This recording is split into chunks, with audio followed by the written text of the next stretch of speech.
Please enjoy a message from today's sponsor, Big Note Music. I think that's what Big Note really does better than anybody, is that we have figured out that convenience is important. We don't drive a technician down there. We have a technician who lives there, who's part of the community, who hangs out with those folks not only during the day, but plays in the community band on the weekend, evenings and weekends. So we want to be part of the community. We want to truly be their partner and their friend. So convenience, same day, on-site service, we come to you. So we go out, knock it out, come back in. Hey, Johnny, come here, play your horn. They'll play that horn and their eyes go like, they're like, it's never played that good before.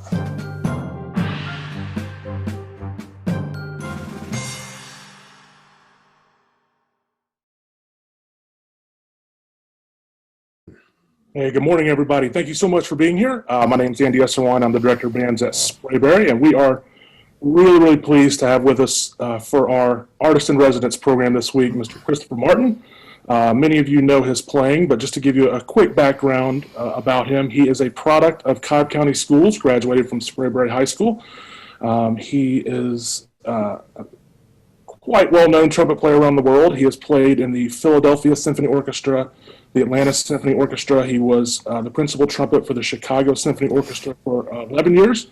And in 2016, moved to become the principal trumpet of the New York Philharmonic. You've probably heard his playing. He was, if you saw the movie, Steven Spielberg movie Lincoln, he was the solo trumpet player on the soundtrack with John Williams. He's also been recorded on the National Brass Ensemble Gabrielli album. Recently did a trumpet solo for a piece written for him by John Mackey called Antique Violences, which was recorded by the Dallas Winds. He grew up into a very musical family here in Cobb. Many of you know his father, Freddie, or his mother, Linda, and his brother, Michael, is a trumpet player in the Boston Symphony. But we're so pleased to have with us Mr. Christopher Martin. So let's give him a little air clap. Thanks for being with us today. Thanks for being with us, Chris. We really appreciate your time. Chris is coming to us from New York today, talking with us. So, Chris, if you wouldn't mind, if you want to just maybe give us a brief introduction to you, where you started, how you got into this life of playing in professional orchestras. Sure. Hey, Andy. Hey, Harrison. Thanks for inviting me today. And hey, everybody out there. It's nice to see some fellow Cobb Countyans. It's been a while.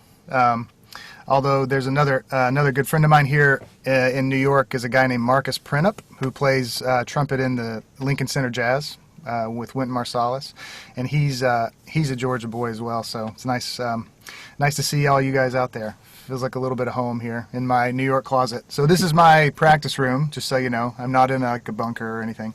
This is we live in Manhattan in an apartment. So this is my practice space where I practice and teach and record, and so that's where we are today. It's cozy. It's cozy for sure, but it keeps the neighbors at bay. So I grew up in Cobb County. I went to Sprayberry High School. I graduated Sprayberry in '93, and after that, I went to a music school called the Eastman School of Music in Western New York, about 5-6 hours from here, the coldest, darkest part of New York. A good place for practicing. But as a kid, I grew up in a musical house. My father's band director, still teaching. He taught at South Cobb High School. It was his first job out of school when he was younger. Taught at South Cobb High School, taught at Buford High School, and he's been now at Westminster School for the last 16, 17 years or so. And I grew up around, my earliest memories truly are of band rehearsals, of marching band rehearsals, concert band rehearsals, being a kid on drum and bugle corps tour, riding a bus at 3, 4, 5 years old with Spirit of Atlanta, that my father helped start. So I was I was indoctrinated into music from the very beginning, and my mother also she was a choral teacher for some years, and still sings in the Atlanta Symphony Orchestra chorus, and still sings in church choir. So music has always been a part of my life and my family. I originally started playing the French horn my father's a French horn player, and he really wanted me to be a French horn player. So I played the French horn for about 2 weeks and realized very quickly, not for me. I really liked the trumpet. I'd always loved the trumpet. I'd loved the bright sound and the brilliance of it and the, high notes, and not realizing how hard it was to play high notes when I was a kid. I chose the trumpet. So after Eastman, I was there for 4 years, did a bachelor's degree in music at Eastman, studied with terrific teachers named Charles Geyer, Barbara Butler, who are still teaching themselves. And Andy went through some of my orchestra experience. So, I grew up in band, but in my time at Sprayberry, the orchestra program at Sprayberry was quite small, nothing like it is today, and it was very rare that the high school orchestra needed trumpet players. So my exposure to orchestral music really came through my private teachers who played in the Atlanta Symphony, through listening to recordings, and through going to concerts. And it wasn't really until later in my high school years I got into the Atlanta Symphony Youth Orchestra, the Cobb Youth Symphony, that I got firsthand experience playing in the orchestra. But so what I would say is, for me, I fell in love with the music of the orchestra immediately from listening, and then later from playing. And that, now I've been playing in an orchestra professionally for 21 years, which is kind of hard to believe, to be honest. And when I look back at all of the concerts I've played, we play about 100, and here in New York in the Philharmonic, we play about 130, 140 concerts a year. So I've played well into the thousands of concerts in my life, and it's really, to me, it's still hard to believe sometimes that I get to do this for a job. Particularly when I look back at my years when I was your age, and I think about at how little experience and exposure I had to performing orchestral music. So that really, for me, is to go as too far as to say that if you really want something and you really love something and you really are willing to commit and dedicate everything you've got, it's possible. Anything's possible. I can tell you that when I was 16, 17 and I decided to be a trumpet player, I was excited, but I was terrified. I was really terrified because I knew it would be competitive, and I think if I had known then how competitive it was now, I would have been even more scared, because it really is an incredibly competitive world and field. But I would also say that I would say this for myself and for so many of my colleagues in the Philharmonic and in the other symphony orchestras I've played in, that it's not necessarily the most talented person who makes it. It's the person who desires it the most, wants it the most, and is the most tenacious and stubborn and disciplined about getting there. And that's what, this already. You are all you're all hardworking musicians. You wouldn't be here if you weren't willing to put in the hours and hours that it takes.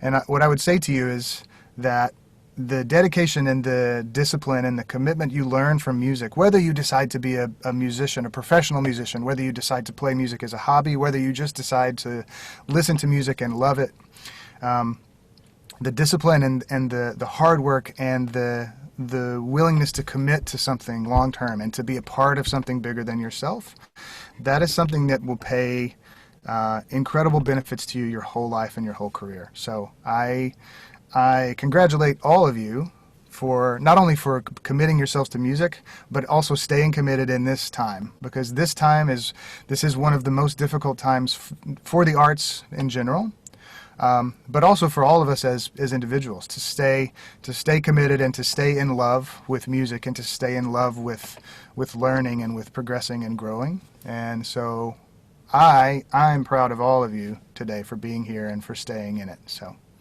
well done. Just to follow up real quick before we get to some student questions, growing up in a musical family, you obviously had a lot of advantages of being around it from a very, very young age. You mentioned around age 16 or 17 when you decided to play professionally.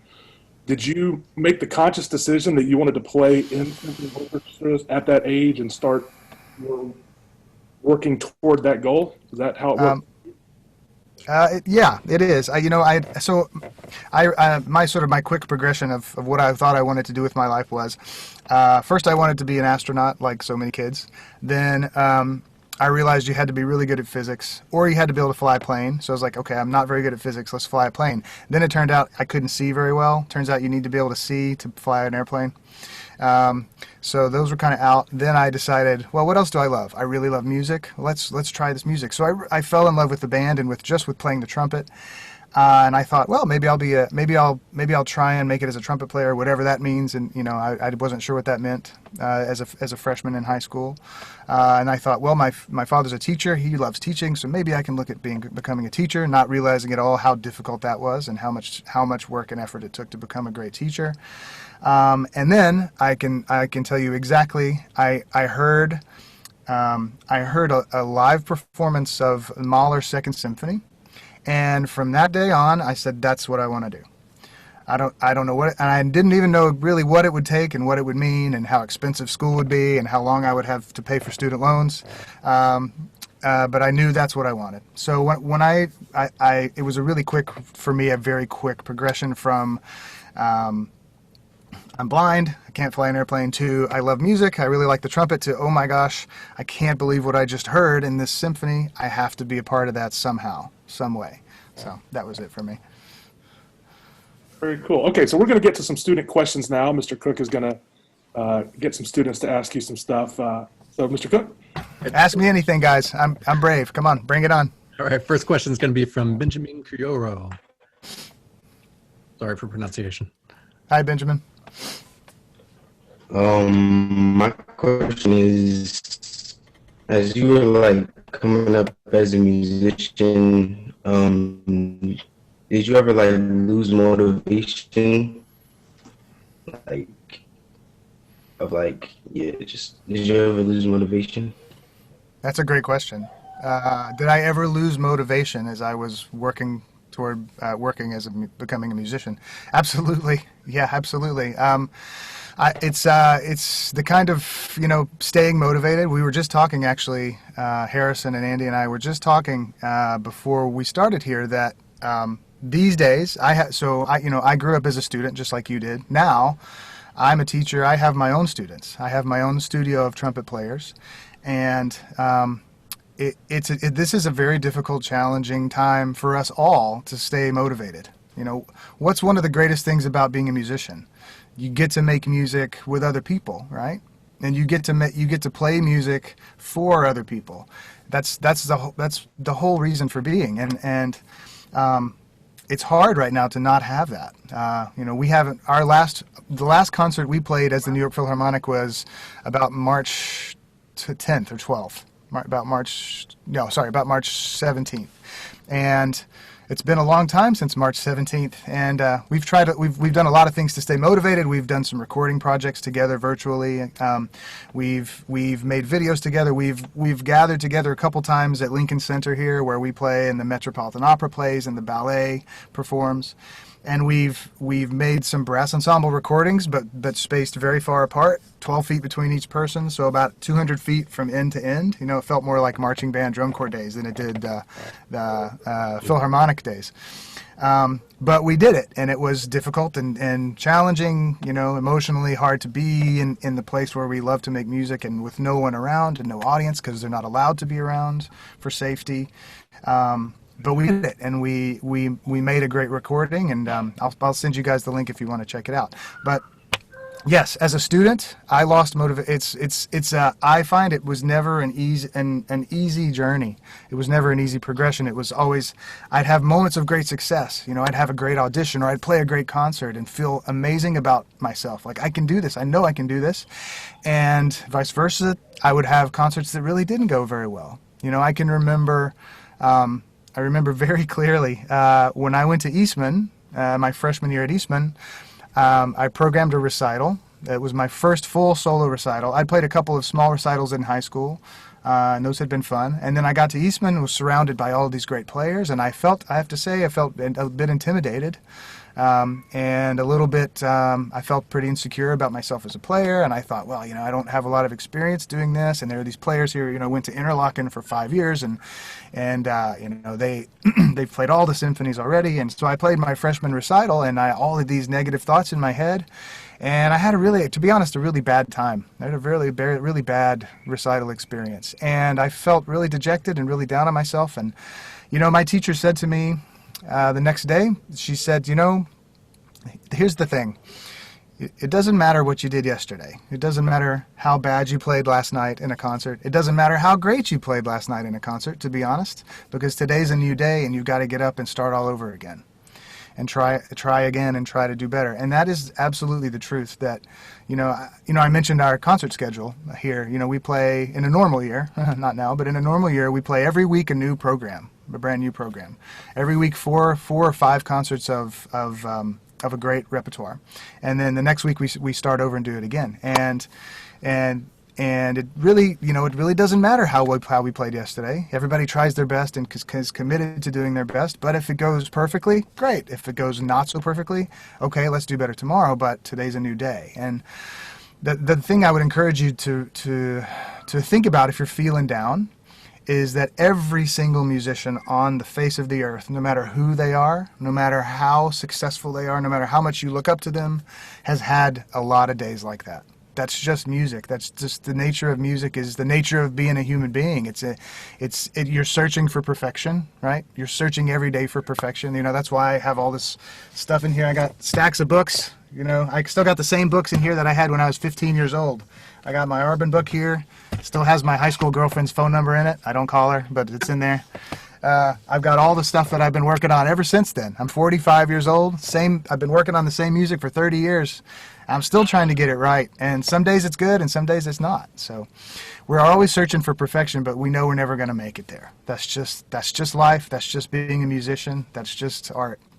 And you got to enjoy the journey. And for me, I say to myself every day, I got to be open to having the greatest success, and I've got to be open to feeling crushed by not doing my best. So that's just how it is. But you pick yourself up, you keep listening to great music that inspires you, that brings you joy, and you pick yourself up and do it again tomorrow. All right? Thank you so Great much. question. Great answer. We're going to move to Jack Rosa with a very specific trumpet technique question, but one that I think will be interesting. I was going to say, specific has got to be a trumpet player. Yep. Yeah, so I've been working on the opening excerpt from Mahler 5, and it's been going all right, but my main problem has just been getting that, commanding Bud Herseth-esque sound on it, especially when you get up into the high range. And do you have any advice Yep. for Yeah, keep practicing. No, I think so. So much of that's a challenging excerpt because you're starting low and soft, yeah, and you're starting when soft on not a great pitch for intonation, yeah. So it's a hard pitch to get centered, and then you're going up to the big high A, yeah. So starting low and soft and going up to a big high A, that's a challenge. So what I would say to you is practicing, think about what's challenging about a piece of music, whatever the excerpt is. Think about what's difficult about it. Think, why is this hard for me? And then make up an exercise that's like the music you're playing, but not exactly the music. And what I like to do often is I like to practice in a way that makes the excerpt feel easier. So for Mahler 5, for example, I'll play it. So most often I play it on the C trumpet. Yeah, in the orchestra. C trumpet's a little brighter, a little more secure, a little more stable. So I often practice it on the B flat trumpet. Very often. Sometimes I practice it on the C trumpet, but up a step. Yeah, and so just so that you're practicing in a way. And another way to think about this Mahler is that's going from low and soft to high and loud.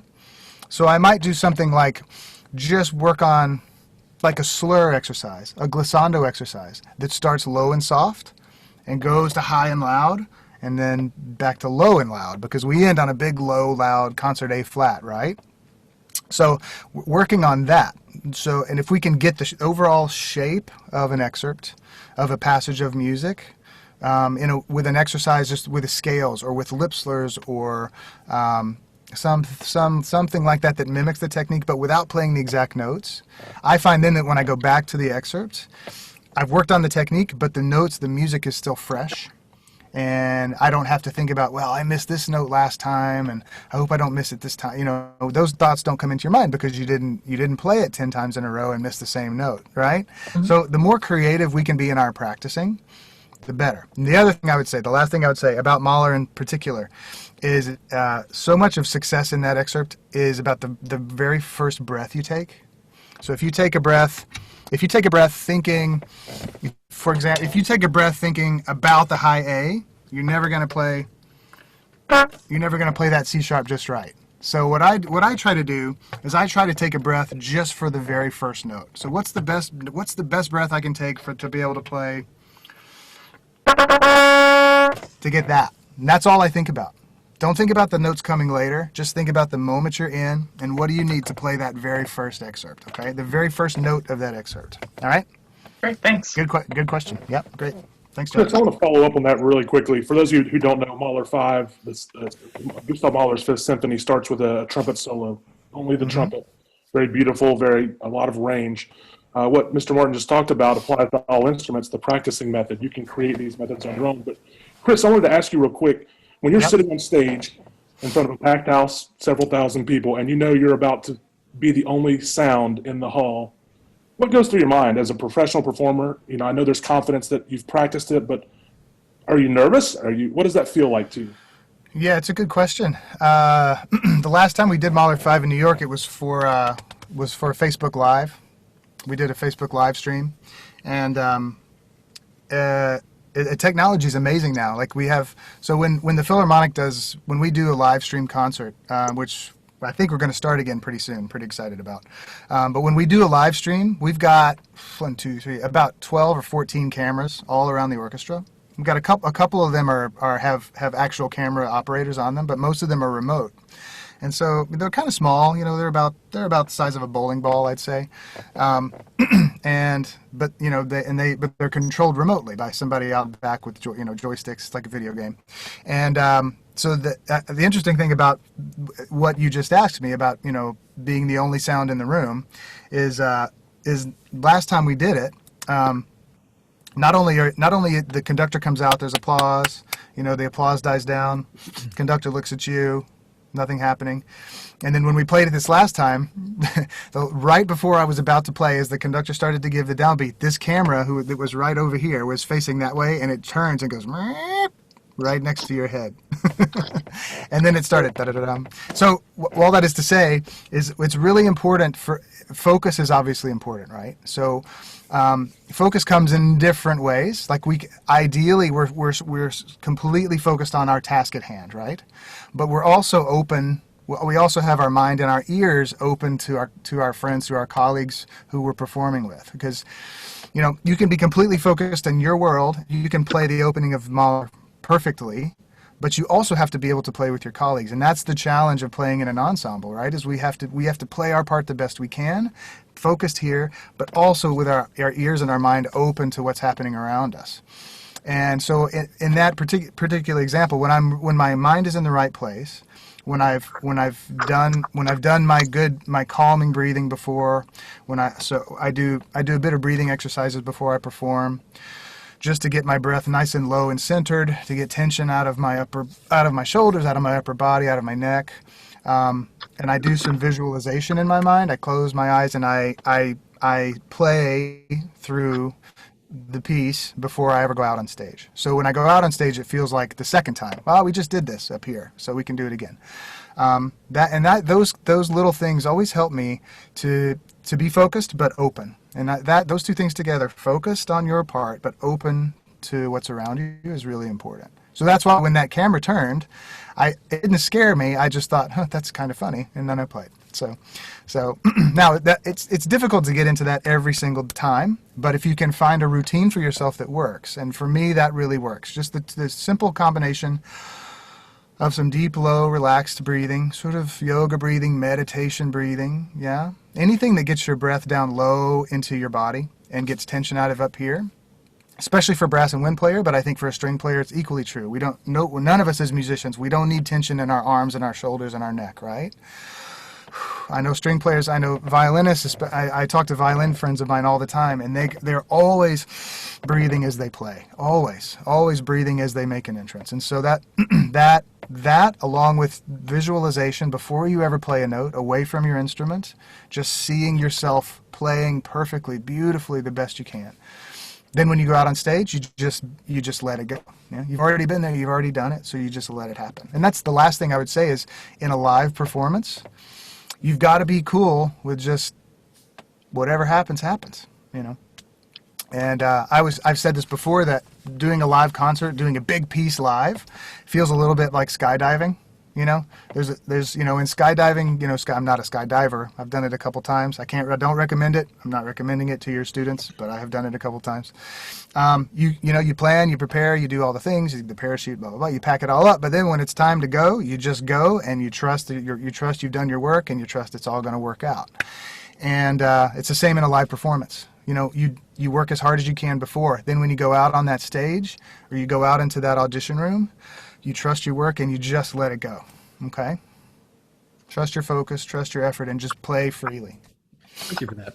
And just as a reminder to the students, whenever you ask your question, if you don't mind, introduce yourself and what school you're coming from as well. So right now we're going to go to Janiyah Dale.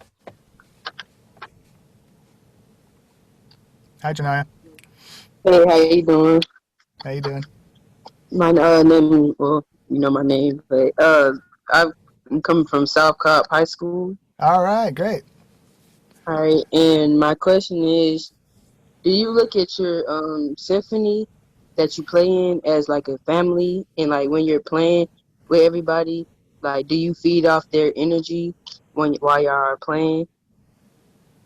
That's a great question. Yeah, I mean, I think you know the answer. And the answer is yeah. The answer is yes to both of those. I mean, so a symphony, a professional symphony orchestra, when most people get into a symphony orchestra, they stay 20, 30 years because it's a great job and they love it. And, why would you want to leave? I'm not leaving till you kick me out of here, basically, So it's like a family. It's like a family. It's friends. It's like marriage in a lot of ways, because the colleagues who I sit with, I see them every day, sometimes more than I see my wife, to be honest, in a busy week. And you have ups and downs. It's a real relationship. You see each other on your best days and on your worst days.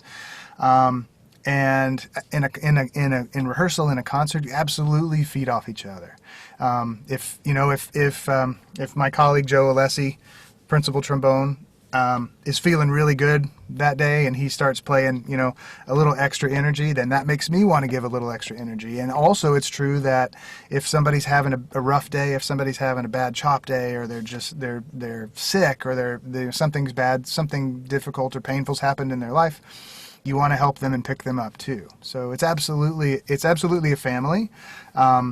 It's not that everybody's best friends. It's not that everybody always gets along. No, that's impossible to always get along. But it's very real. It's a very real connection you have to your colleagues, and it is very much like a family. So it's a great question. If I can follow up on that, can I ask, why Yeah. did you go from Chicago to New York? What prompted that change? That's a great question. A lot of people have asked me that question over the years. I love Chicago. I love the city. I love that orchestra. I grew up, listening as a kid to the Atlanta Symphony, to the Chicago Symphony, and to the New York Phil more than any others. A couple of big reasons. One really obvious reason is we were closer to family here. My brother and his family are in Boston. My wife has family here in New York City. As a musician, as a sort of as an artistic choice, I have really good friends here in the Philharmonic brass section who I played with for years and years from my Atlanta days, and have played with over the years in chamber music. And so in a sense it was like a reunion with old friends and family, but also I love New York. I think it's an exciting place. It's an amazing place. But also the former principal trumpet here, Phil Smith, was a legend and was a huge mentor of mine.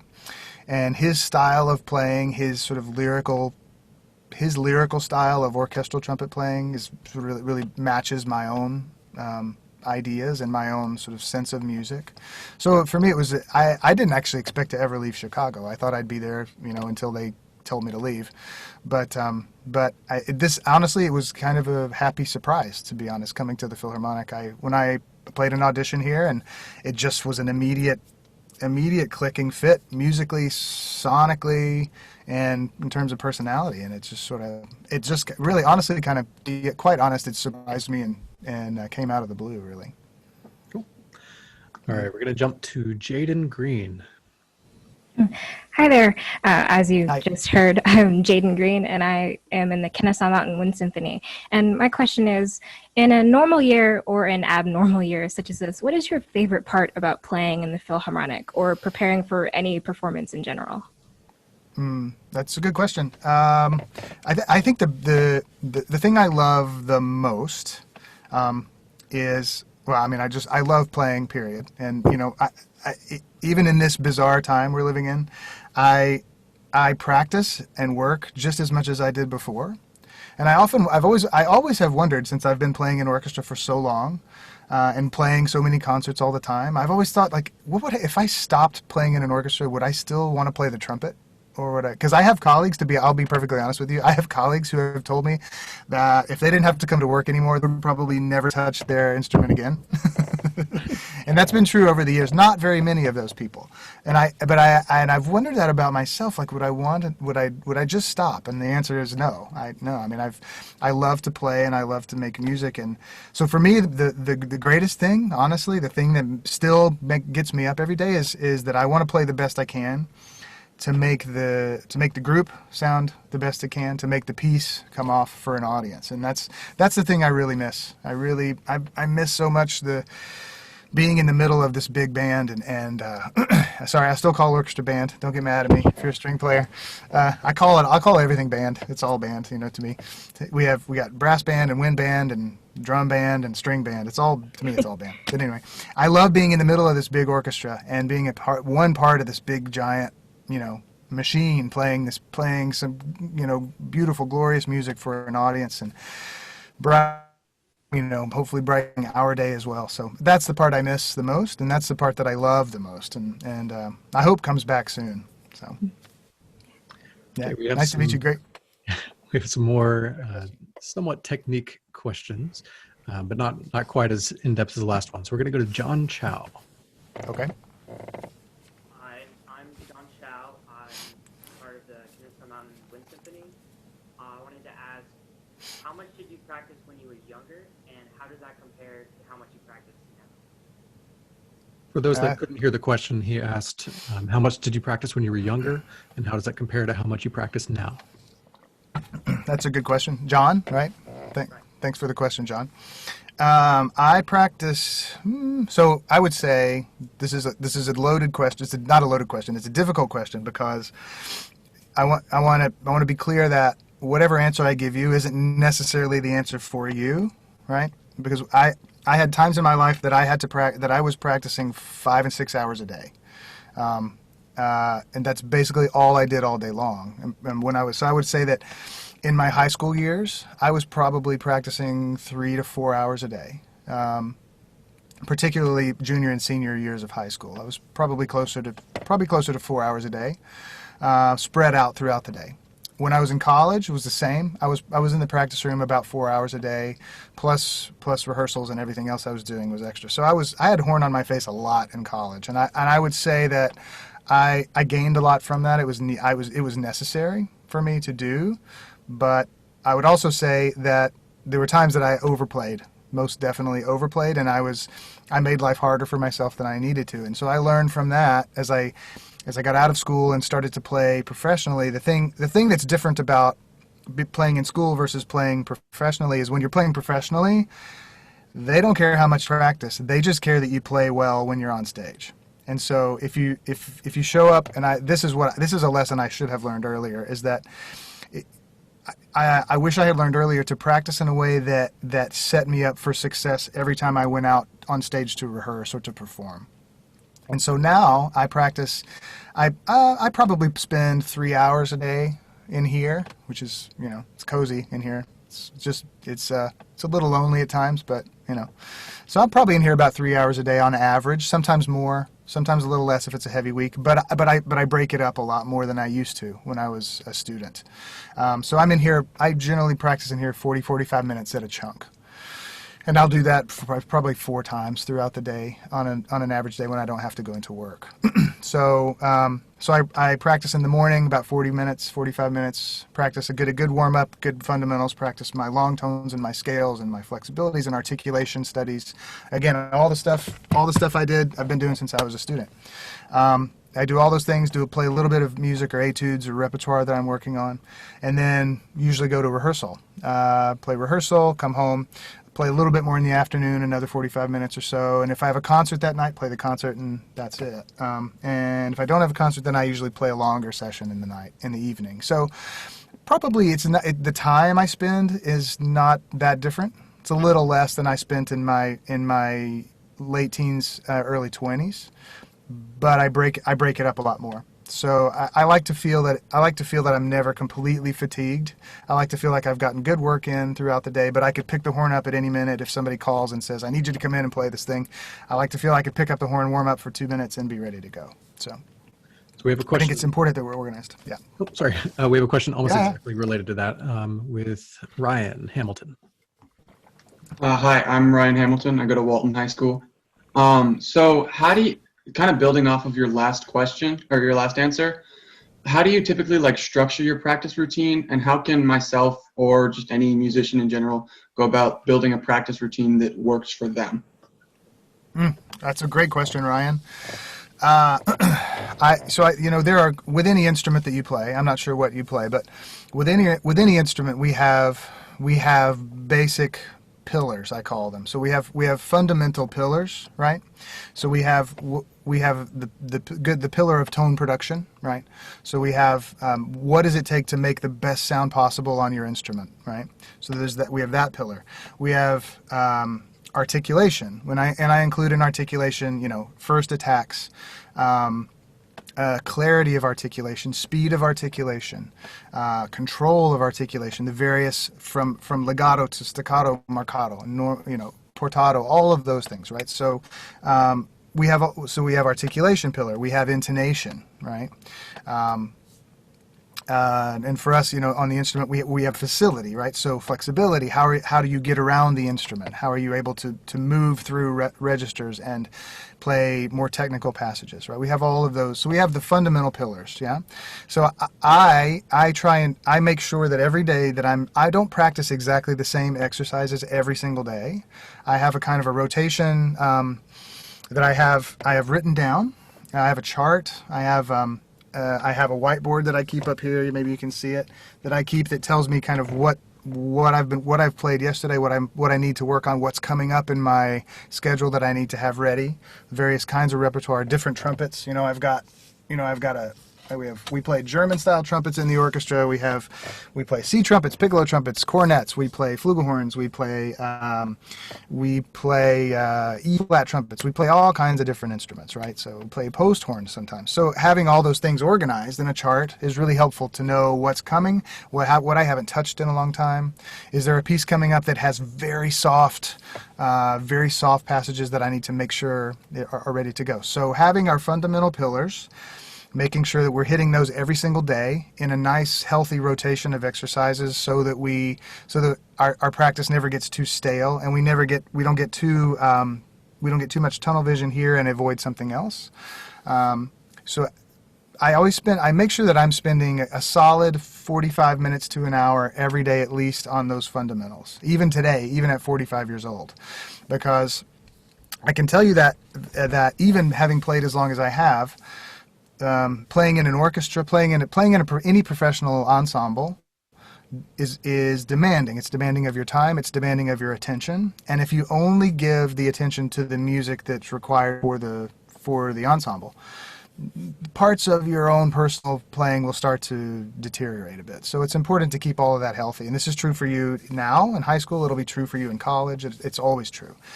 So spending at least for me an hour each day focused just on my own personal, my chops, just keeping my chops up. And then making sure that another significant portion of the day is spent on repertoire, obviously, that you need to be preparing. But then also, and this is really important, another chunk of the day, another third or fourth of the day is spent playing music that you love to play, that makes you happy, that you sound good on, that feels good to play. So I have a chunk of etudes that I love, that I've always loved to play, that sound good. Sometimes some of them sound good. Some of them I sound actually horrible on. I sound really bad, like embarrassingly bad, like I would never play them for you guys ever in public. But I love to keep working on them all the time. So another one for me is I love the second violin partita of J.S. Bach. And there are a couple movements. The first Allemande, I love to play that. I just play it all the time, at least once a week, because it's difficult, really challenging, but it's just like perfect music. So having those pieces that you give attention to every day is really important. Now, if you don't have aspirations to be a professional musician and you only are practicing, say, 30 or 40 minutes in a day total, or an hour in a day total, that's okay. But make sure you divide that time. I shouldn't speak for your directors, I guess. That is or is not okay, maybe. But make sure you divide whatever time you give to the instrument to good fundamental practice, to keeping your chops up, to the music you need that's required for your commitments, but then also play something that you love. Play something that brings you joy. I think that's so important. I remember back in high school, I was practicing, 4, 5, 6 hours a day, and I'd never take a break. And you end up with injuries and back problems and all that. And so I think it's very important that you break it up. But also, like you said, not just sitting down and saying, I need to learn this piece, but what are the techniques involved in this piece that are going to help me to play it later? So thank you for that advice. It's great. Absolutely. Right. We're going to go to Miss Dylan Allen.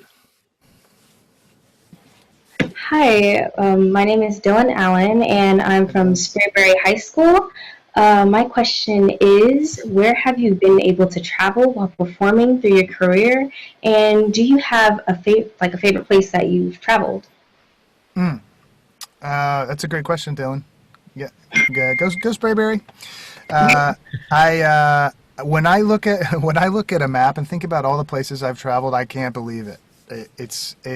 I feel incredibly lucky, and it's nuts. I've been just about every country in Europe, all the major capitals of Europe to play concerts. I've played in London, Berlin, Paris, Cologne, Germany. I've played in Moscow. I've played in Rome, Italy. I've played in Milan. I've played in Corfu, Greece. In Athens, Greece. I've played in Madrid, not Madrid, Spain, but Canary Islands in Spain. I've played a lot of places. Warsaw, Poland.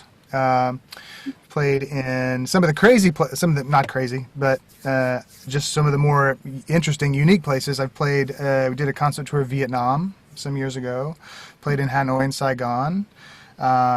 Amazing food, by the way, in Saigon. Unbelievable food. Like, you don't really know what it is, but it tastes great, and it's better not to ask.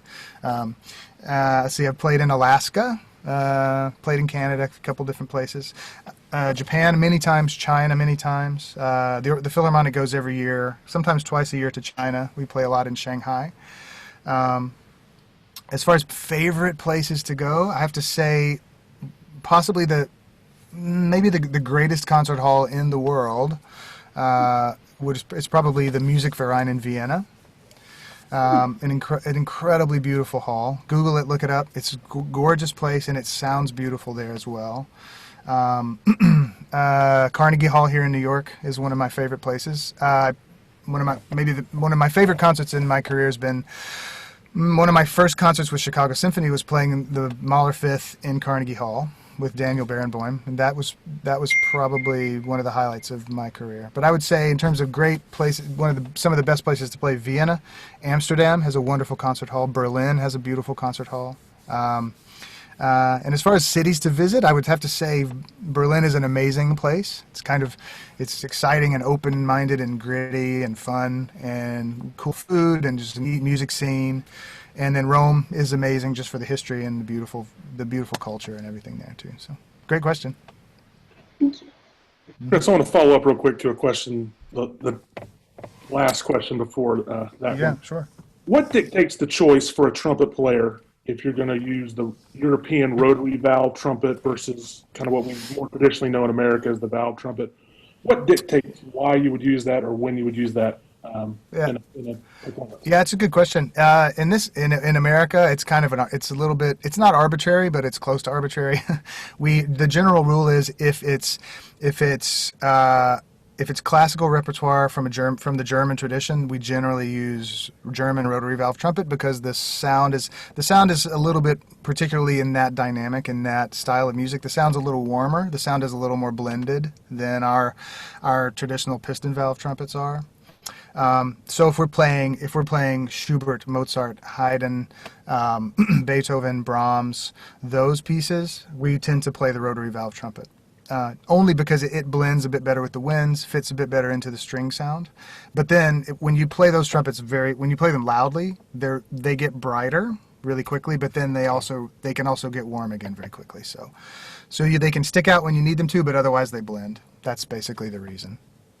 How many trumpets do you personally own? I'm sure some of our trumpet players are wondering, or approximately. Yeah, as my wife isn't listening, so I'll tell you because she can't stand how many I have. I have at least 45 or 50 right now. Wow. Yeah.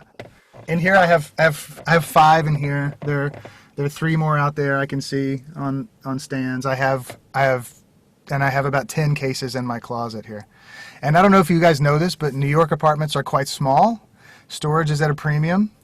And my trumpet collection is not the most popular thing about me in our house. So of the 45 or 50 that you have, how many are you constantly playing on? Yeah, that's a good question. Not more than 6 really at a time, 6 or 8. So B flat, C, rotary trumpet, E flat, piccolo, flugel. That's pretty much all you need. Cornet sometimes. Cool. But I have a lot of different versions. I have some historic ones from the early 20th century, and I've got one cornet from the 1800s. It sounds awful, but it's just too cool. I can't get rid of it. Cool. All right, Amelia Durden, you're up next. Hi, I'm Amelia. I go to Walton, and my question is, what was it like working with John Williams? That's a great question, Amelia. He's one of the kindest, warmest, most wonderful people you could ever meet. He's really, he's truly sincere, humble man. Think of all of the things that he's composed over the years, the incredible success he's had in his life, the influence he's had on the world, on the musical world, on the entertainment world, just on culture. If anybody could be, an arrogant, stuck-up jerk, it would be somebody like that. But he is the warmest, most soft-spoken, tender, understanding man. And I've played for him a lot over the years, just as a conductor. But when we recorded the soundtrack for him, it was a really intimate experience. It was a small chamber orchestra for the most part. There was only one track on the whole soundtrack that was even remotely sort of loud or bombastic. Most of it was quite soft and rarely more than 20 or 30 people on stage at the most, and often fewer than that. And all of his scores were written by hand and pencil. And he would sometimes decide, I want to change this note here, so he'd erase it, with his pencil and mark it again and re-record something. And he's just a wonderful guy. And it's amazing to see someone who's that genius level also just be just a decent, kind person. So cool. Yeah, he's a really wonderful. All right, we're going to do one more quick student question, and then we have a couple of director questions as well. We'll try to squeeze them all in. So Cyan Green. Hi, my name is Cyan Green, and I attend South Cobb High School. So my question is, being known as the principal player of a top symphonic orchestra, does that title get to you as far as keeping that expectation? Does the title get to me? Yeah. Yeah, that's a good question, Cyan. Expectation. Yes, absolutely. I always think that whatever position you have, whatever title you have, especially in music, but in anything in life, but especially in music, you have to earn it every day. And as a trumpet player, my job in the orchestra, I don't play all the notes. I don't, in a standard symphony, when the first violin part might be 30, 40 pages, my part often is 6 or 8 pages. So I have a lot of rest. There's a lot of time when I'm just sitting listening. But when I do play, it's very rare that the audience wouldn't hear every single note that comes out of my bell. And so my responsibility most of the time is to add to the music that's happening around me already. Sometimes I get to play a solo and be a bit of a soloist, but oftentimes it's the case that you might have a solo and then you're immediately back into the texture of the orchestra. And very often my job as a principal is to lead, but also to follow and to know when it's the right time to do both of those things.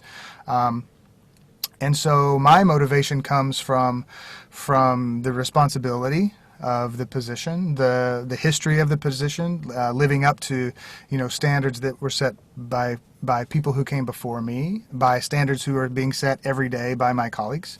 So my own personal expectations for myself are very high. In an orchestra, generally we have a tenure system, kind of like academia, kind of like once you've been in the orchestra for 2 years or so as on probation, you receive tenure. That basically means it's really hard to fire you. But for a trumpet player, I always feel like a trumpet player could be fired anytime. If it gets bad enough, you're out of there. So I absolutely, I feel very responsible for my position, and for the trumpet's role in the music that I play. So the last thing I want to do is ruin a concert that my string colleagues have been working very hard for 60 minutes on, and for me to miss one note in the wrong place, that's really unfair to them. So I feel a great responsibility to them to do the best I can. Cool. We have some directors that have some questions, so we're going to jump to Mr. David Starnes.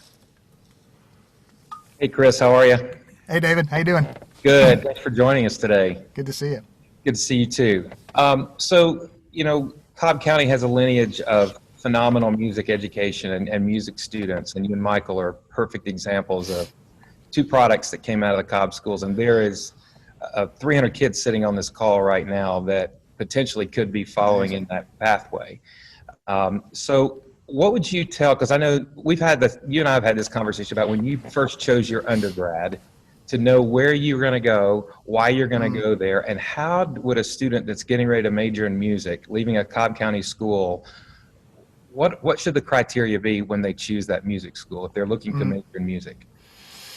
I can tell you what it was for me, and the number one thing was the teacher.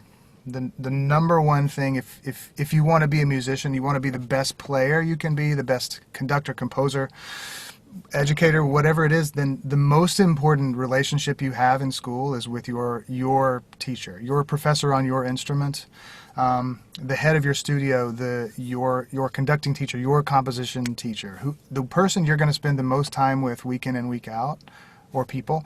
That's the number one thing. And for me, everything else was secondary. The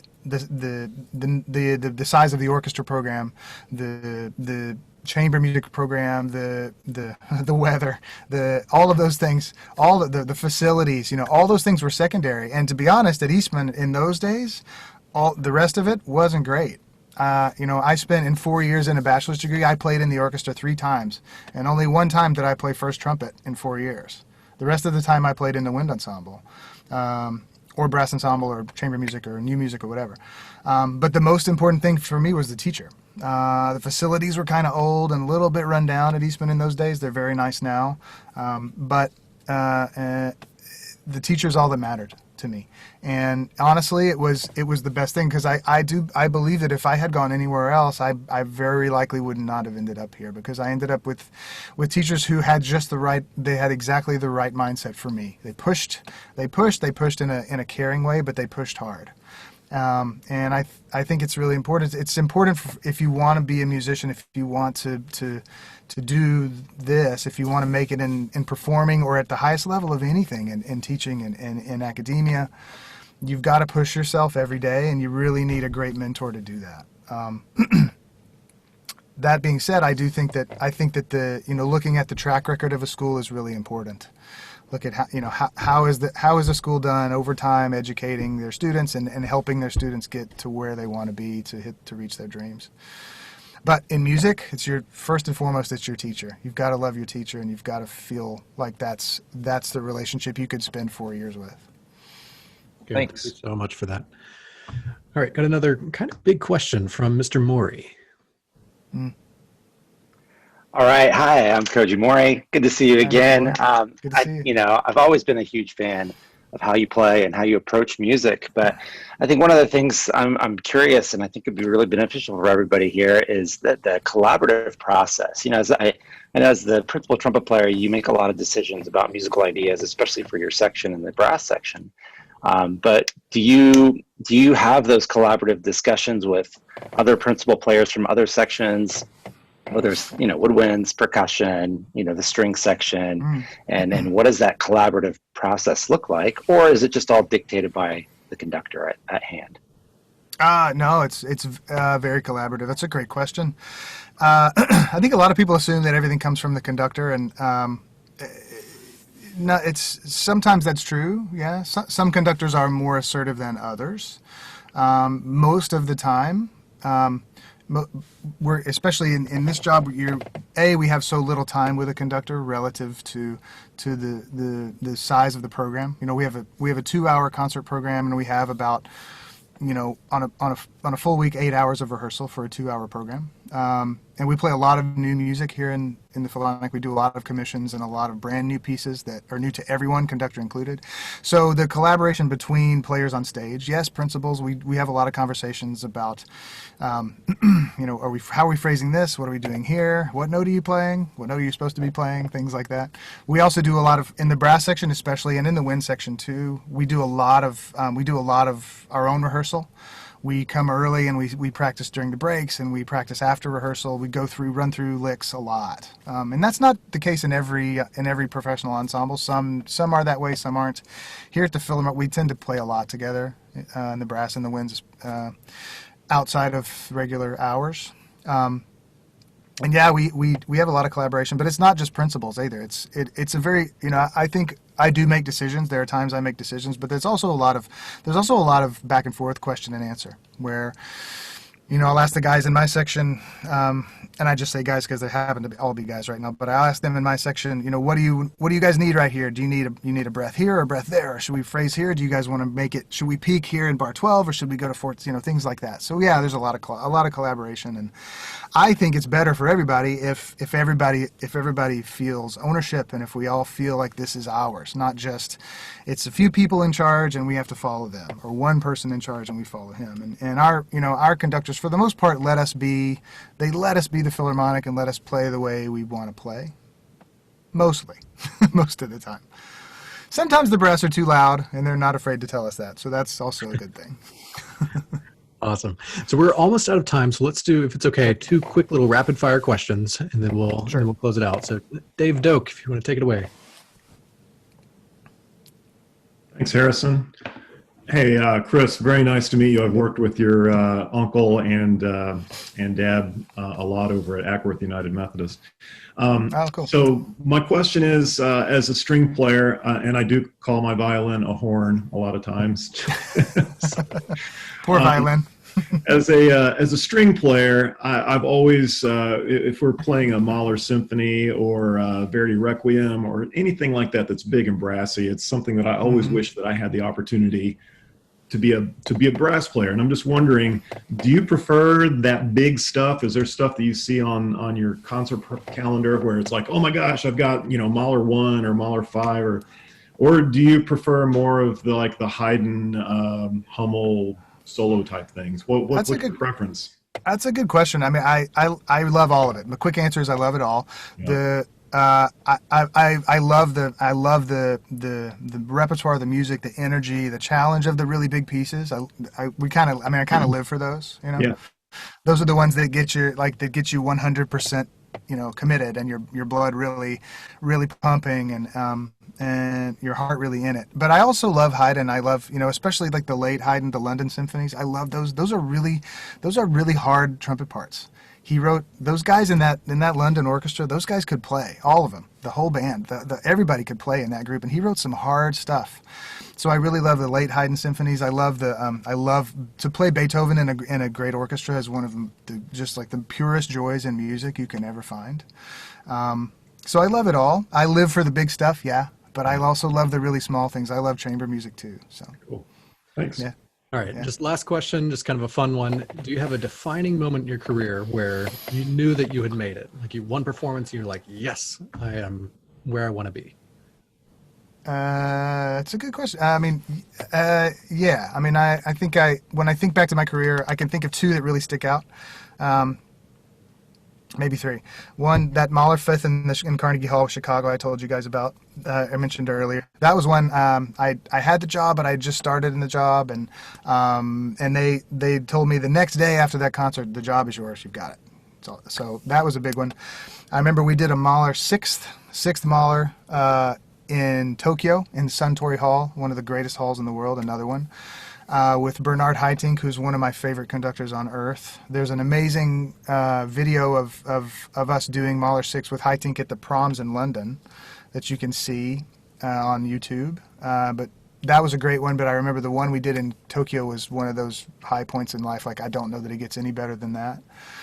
And then here in the Philharmonic, there have been a lot of those too. I can think of one, actually not a big brass Mahler piece, but one I did a kind of a modern solo, trumpet solo by Ligeti in the first half. It was actually a soprano. It's for vocal soprano, but we did it for trumpet.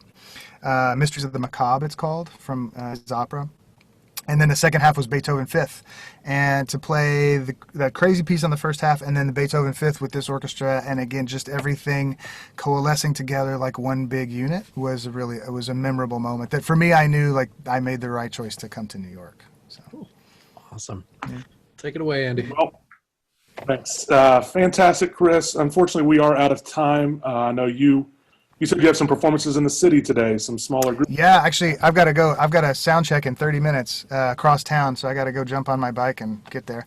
But yeah, we're playing some brass quintets all around the city today. So first time back for the New York Phil Brass Quintet in the city today since last February. That's awesome. So I'm excited. Yeah. And I like hop on the bike and get to your next place. That's the city life right there. Absolutely. Yeah. I'm not taking the bus. The bus is filthy. Well, thank you so much. We appreciate you staying in. If you can stay for like 1 minute, if you got to go, I understand. But that's fine. 1 minute, Yeah, we no really worries. appreciate it. Yeah. Students, thank you so much for your wonderful questions and for all the work you do and for being just amazing students for our schools and for Cobb County. We appreciate you guys very much. Hope you all have a wonderful fall break. Marching bands, if you have a game tonight, have a good night tonight, okay? Everybody have a good one. Thanks for coming in. And go ahead, students, go ahead and hop on out and have a great break.